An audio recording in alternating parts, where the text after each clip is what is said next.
I wake up one morning, sip my coffee, and look out my window to see my quiet ranch turned into a full-blown carnival, 500 strangers pitching tents, firing up grills, and blasting music like they own the place. Right in the center, standing on a wobbly picnic table with a megaphone, is Linda, the HOA president, crowing about her Great Plains Unity Fest. Nobody asked me, the guy who actually owns this land, if they could turn my pasture into their party zone. I'm Jake Larson, born and raised on this 200-acre spread in eastern Montana. Land my grandpa worked, my dad worked, and now I work.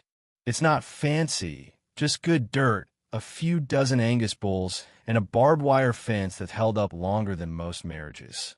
But on the other side of that fence, there's Sunny Hills, a shiny new subdivision with cookie-cutter houses and a homeowners association that thinks my ranch is their personal park. Linda's been their ringleader for 3 years. Ever since she rolled into town with her pressed blouses and a clipboard she wields like a scepter. She's got this idea that my land-me family's land somehow belongs to her community vision. It started small, little notes in my mailbox about my unkempt fence posts or the disturbing sound of my cattle lowing at dawn. I'd chuckle, toss them in a drawer, and keep on with my day. But then Linda got pushed a jogging trail right up to my property line, called it a shared green space in her glossy HOA flyers. Shared? Lady, my deed says otherwise, drawn up clear as day in 1947. She'd parade along that trail, pointing at my bulls like they were props in her suburban fantasy, telling joggers she was working with a rancher to open my land for community picnics. Never once asked me. Last straw came when I found that flyer for the Unity Fest, promising music, food trucks, and camping under the stars on my land. I drove to the HOA clubhouse, a squat little building they rent for their meetings, and laid my survey map on Linda's desk. "This is my property, Linda," I said, calm as I could manage. "You put one tent peg in my dirt, you're trespassing." She barely looked up, just flicked her pen and said, "Jake, this is about community. Don't be selfish." Selfish. That word lit a fire in me, but I didn't yell. My dad always said, don't argue with a full field drag you down to their level. So I went home, checked my fences, and started planning. By Friday, it was a circus. RVs lined my fence like a used car lot. Kids tore down my no trespassing signs for fun, and fire pits scorched my grazing grass. Linda was in her element, megaphone blaring. "Welcome to our shared future." I tried reasoning one last time, drove my truck to the edge of the chaos where some guy in a neon vest HOA security told me, "Sorry, buddy, campground's full. Park somewhere else." I leaned out my window, slow and steady. "Son, you're blocking my driveway." He blinked, muttered something about checking with Linda, and scurried off. That's when I saw it. My bulls, grazing calm at the far end of the pasture, their black hides gleaming under the sun. An idea hit me, sharp and clear. If Linda wanted a show, I'd give her one she'd never forget. I didn't call the sheriff, not yet. I poured another coffee, pulled out my dad's old binder of survey maps and livestock laws, and got to work. Montana's got open range rules, meaning my cattle have rights here, same as me. I typed up a notice, filed it with the county, the sheriff, even animal control. Saturday noon, I'd be moving my herd to the south pasture. Perfectly legal, just routine ranch work. Anyone on my land? Their problem, not mine. I called up my buddy Nate, a lawyer who owed me for towing his rig out of ditch last spring. "Jake," he said, grinning over my photos of tents and torn fences, "this is a slam dunk. You've got him dead to rights." I nodded, but I wasn't done. I hired 2 wranglers, Sam and Eli, brothers who know my bulls like family. We prepped all morning, set cones along the cattle trail, tied bright ribbons to mark the path, checked the herd. Those bulls, 24 of them, 2,000 pounds each, are gentle as lambs if you treat them right, but they don't look it.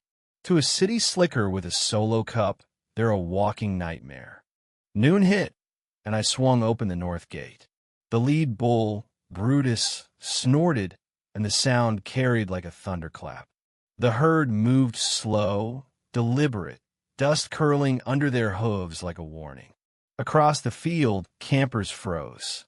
Phones came out, drones buzzed overhead, and Linda, she climbed back on her picnic table, megaphone in hand. "Don't panic," she shouted, voice cracking. "He's bluffing." But nobody was buying it. One bull kicked up dirt, just playing, and the crowd lost it.